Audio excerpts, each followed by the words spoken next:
घर में जो अगर औरत है वो हाउसवाइफ है, वो होम मेकर है, अगर वो अपना घर संभाल रही है तो घर में वो सबसे ज्यादा काम करती है, सबसे पहले उठती है और सबसे बाद में सोती है। और उसके काम में, क्योंकि उसको काम के बदले में उसको कोई मतलब प्रोत्साहन राशि नहीं मिलती है, जिसको हम तनख्वाह कहते हैं, कोई सैलरी नहीं मिलती है उसकी कोई छुट्टी नहीं होती है उसका कोई संडे, बल्कि संडे को सबका पकोड़े खाने का मन कर जाए तो उसका काम बढ़ जाता है कि रोटी भी बनाएगी और पकोड़े भी बनाएगी वो, है ना। मतलब उसका काम बढ़ रहा है उस दिन, जिस दिन बाकी लोगों की छुट्टी है। बाकी लोग तो थक जाते हैं क्योंकि उनको 9 से 5 काम करना पड़ता है, और वो होम मेकर सुबह 4 से लेकर रात तक नहीं थकती है।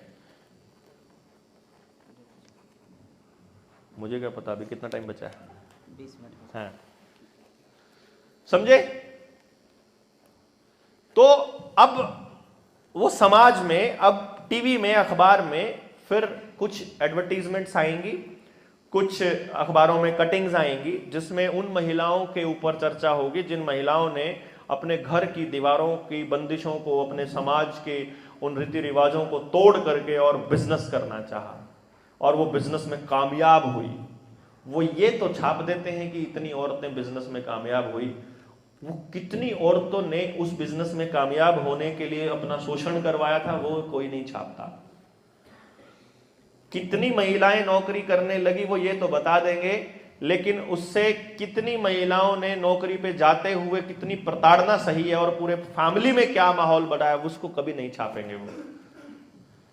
कितनी महिलाओं ने सेल्फ हेल्प ग्रुप बनाए, ग्रुप बना करके लोन लिया सरकार से और अपना बिजनेस शुरू किया, वो लिज्जत पापड़ की कहानी आपको बड़ा डिटेल में समझाएंगे, लेकिन वो कभी ये नहीं बताएंगे कि जब अब उनकी चक्कर में बहुत सी औरतों ने लोन लेकर जब सेल्फ हेल्प ग्रुप शुरू किया है तो मात्र 50,000 रुपए के लोन के लिए उनके घर में गुंडे घुसकर गालियां देते हैं उनकी औरतों को।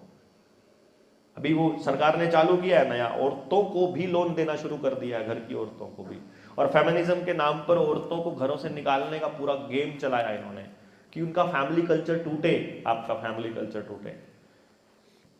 अब हमारे घर में हमारी औरतें किस पोजीशन पर होती थी, कभी अगर गौर से देखोगे आप, कंपनियों में किस किस ने काम किया है, प्राइवेट कंपनियों में, या कल्चर देखा है काम करने का किस किस ने, हाथ खड़ा करके बताएं जरा, हैं कुछ लोग, है ना।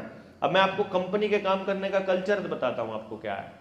कंपनी में जो सेल्समैन है वो कंपनी में आएगा, हाजिरी लगाएगा, सुबह सुबह अपने बॉस को बताएगा कि मुझे यहां सेल करने जाना है, और वो सुबह निकलेगा, वहां से लीड बनेगी अगर और कुछ चांसेस लगेंगे तो वो अपने सीनियर को बताएगा कि यहां मेरे से मिलना पड़ेगा आपको, तो वो थोड़ा ज्यादा नॉलेज वाला आदमी जाके मिलने जाएगा।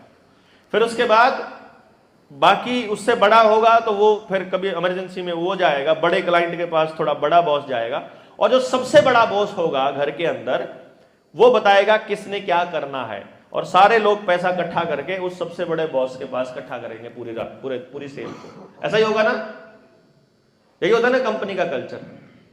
अब इसको अगर आप घर के कल्चर को साथ शामिल करोगे, अगर हम आज से 20 साल 50 साल पहले का कल्चर अपने गांव का देखें तो आदमी खेत में काम कर रहा है, चाहे समाज में काम कर रहा है, चाहे बाहर पंचायत का काम करने जा रहा है, कुछ भी करने जा रहा है, वो सारा कमाई करके जब फसल का जो पैसा बचता है सारा खर्चे निकाल के, तो वो किसको पकड़ाता है, घर की औरत को देता था वो। नहीं, आदमी ने कभी पैसा अपने पास रखा नहीं था, आदमी ने अपना सारा पैसा अपने घर की औरत को दिया था। औरत हमारे घर में मैनेजर की तरह थी। मैनेजर कभी घर से नहीं निकलता है, मालिक नहीं निकलता है, नौकर निकलते हैं घर से बाहर ना। उन्होंने हमारी औरतों को नौकर बनाने के लिए काम का चालू कर दिया। कितना बड़ा खेल खेला देखो, परिवार भी तोड़े, बच्चों की संभाल करने वाला भी कोई नहीं बचा, उनके खाने की देखरेख करने वाला भी कोई नहीं बचा, और अब आपकी औरत आपको कहेगी कि मैं क्या सिर्फ खाना बनाने के लिए हूं, मैं नौकरानी थोड़ी हूं। वो अपने घर में काम करने को बोलती है नौकरानी, लेकिन नौकरानी बनकर जा रही है उसको बोलती है जॉब। जो सच में नौकरानी, सच में नौकर बनी है जाकर के, वो उसको बोलती है जॉब। उससे पूरी फैमिली की सेहत भी खराब हो रही है और पूरी फैमिली का कल्चर खराब हो रहा है।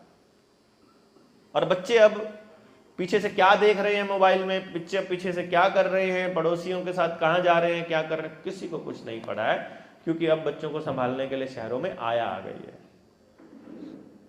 अब ये फैमिली कल्चर तोड़ना, ये भी षड्यंत्र कितना बड़ा है। आजादी के बाद हालत बदले। मैंने भी अपने घर के झगड़ों में देखा है, मेरे घर के आदमी मेरे घर की औरतों पर हाथ उठाते हैं, लेकिन मैं उसको फ्रस्ट्रेशन ही मानता हूं कि आदमी अपनी फ्रस्ट्रेशन निकाल रहा होता है और वो अपने से कमजोर पर निकालता है ना। ये कल्चर नहीं है हमारा, वो उस घर की प्रॉब्लम है, वो उन आदमियों की सोच की प्रॉब्लम है जो ये काम करते हैं। सब ऐसा नहीं करते थे, लेकिन प्रचारित ऐसा किया गया।